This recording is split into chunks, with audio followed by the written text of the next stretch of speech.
Jerman menyatakan tidak bisa memberi bantuan bersenjata lebih banyak ke Ukraina, kendati demikian Berlin siap mendukung Ukraina di masa depan. Khusus dalam hal pasukan senjata, Berlin tidak dapat memberikan lebih banyak lagi. Menteri Pertahanan Jerman Christine Lambrecht menegaskan hal itu pada hari Selasa. Seperti diberitakan Rusia Today selama kunjungan ke Mulheim, dia mengatakan kepada wartawan bahwa Ukraina dapat yakin dengan niat Jerman untuk terus mendukung mereka di masa depan.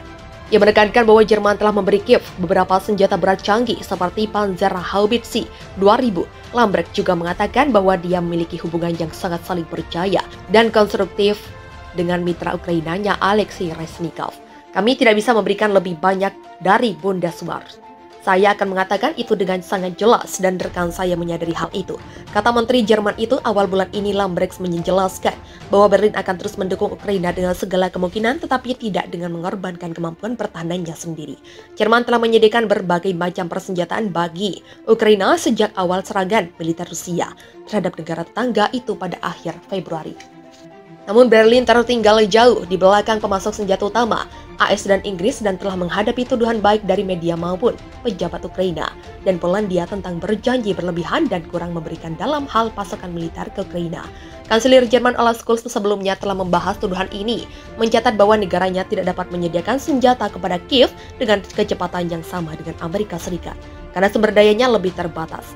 Pada saat yang sama, Kanselir menekankan Jerman telah mengirim semua senjata yang dimilikinya ke Kiev serta beberapa senjata baru. Scholz juga menegaskan bahwa Jerman akan terus memasak Ukraina di bawah prinsip pertukaran melingkar, skema di mana negara-negara Eropa Timur menyumbangkan inventaris militer era Soviet mereka ke Ukraina dan pada gilirannya menerima sistem yang lebih modern dari Jerman. Sementara itu, Rusia telah berulang kali memperingatkan Barat agar tidak mengirim senjata ke Kiev dengan mengatakan bahwa itu hanya akan memperpanjang konflik, meningkatkan jumlah korban dan menyebabkan konsekuensi jangka panjang. Menteri Luar Negeri Rusia Sergei Lavrov baru-baru ini mengatakan bahwa terus memompa Ukraina dengan senjata hanya akan mendorong Rusia untuk melakukan lebih banyak misi di lapangan. Jerman mengaku stok bantuan militer menipis dan enggan kirim senjata berat. Ukraina kecewa. Duta Besar Ukraina untuk Jerman, Andriy Melnik, mengkritik pemerintahan Kanselir Olaf Scholz yang enggan mengirim senjata berat untuk menghalau invasi Rusia. Pada Rabu 20 April, Melnik menyebut komentar Scholz disambut di Kiev dengan kekecewaan besar dan kegetiran. Sebelumnya, Scholz mengaku Jerman hampir kehabisan stok bantuan militer untuk dikirim ke Ukraina.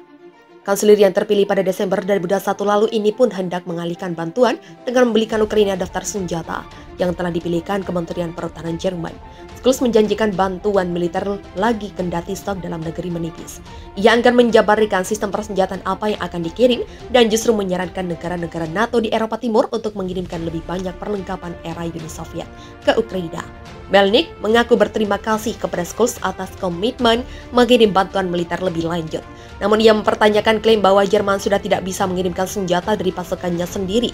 Melnik menyebut Jerman memiliki sekitar 100 kendaraan tempur Mardar yang selama ini dipakai latihan yang bisa dikirimkan segera ke Ukraina. Akan tetapi juru bicara Kementerian Pertahanan Jerman, Arne Kolatz, menjawab Melnik dengan mengatakan bahwa kendaraan-kendaraan itu dibutuhkan untuk penerjunan ke wilayah timur NATO dan untuk latihan. Selama ini berbagai pihak mendesak Jerman untuk mengirimkan langsung persenjataan berat seperti tank, namun Berlin enggan memenuhi permintaan tersebut. Petugas pemadam kebakaran mengambil puing-puing dari bangunan yang rusak setelah serangan udara Rusia di kota Vinnytsia, Ukraina Barat Tengah pada 14 Juli 2022. Ribuan senjata yang dipasok AS dan negara-negara Eropa untuk tentara Ukraina hancur dan bisa diselamatkan oleh serangan Rusia di dekat Odessa, Ukraina. Laporan wartawan Tribunnews.com, Namira Yunia Lestanti. Gudang senjata Ukraina yang berada di dekat Odessa hancur lebur usai diserang rudal militer Rusia. Akibat serangan tersebut, ribuan senjata yang dipasok AS dan negara-negara Eropa untuk tentara Ukraina hancur dan bisa diselamatkan. Melansir dari situs Anadolu Agensi, serangan tersebut dilakukan Rusia pada Selasa 19 Juli dengan menggunakan senjata rudal presisi tinggi. Imbas dari serangan tersebut, Ukraina dilaporkan mengalami kerugian material berupa hancurnya 257 pesawat dan 143 helikopter. Selain itu, 1.568 kendaraan udara tak berawak, serta 356 sistem rudal anti pesawat, dan 4.106 tank ikut luluh lantak diterjang rudal Moskow. Tak hanya peralatan tempur udara yang jadi sasaran rudal, kendaraan tempur lapis baja seperti 759 sistem peluncuran roket ganda, 3.160 artileri mortir lapangan, serta 4.392 unit kendaraan militer khusus juga turun dihancurkan militer Putin dalam serangan kemarin. Bersamaan dengan serangan tersebut, Ukraina juga melaporkan bahwa 7 pos komando termasuk batalion brigad mobil udara ke-81 AVU yang berlokasi di dekat Dolina, Republik Rakyat Donetsk juga menjadi sasaran senjata berpresisi tinggi Rusia.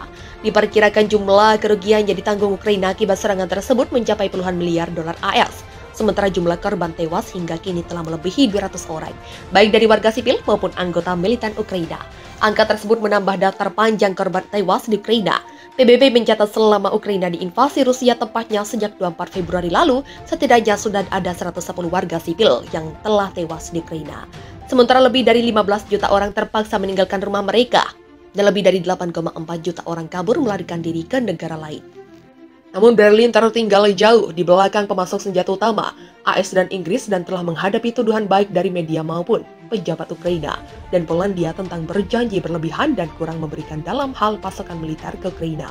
Kanselir Jerman Olaf Scholz sebelumnya telah membahas tuduhan ini, mencatat bahwa negaranya tidak dapat menyediakan senjata kepada Kiev dengan kecepatan yang sama dengan Amerika Serikat, karena sumber dayanya lebih terbatas.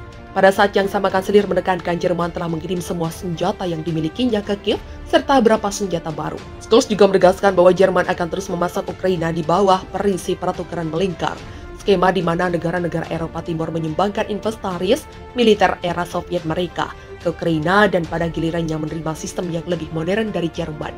Sementara itu, Rusia telah berulang kali memperingatkan Barat agar tidak mengirim senjata ke Kiev dengan mengatakan bahwa itu hanya akan memperpanjang konflik.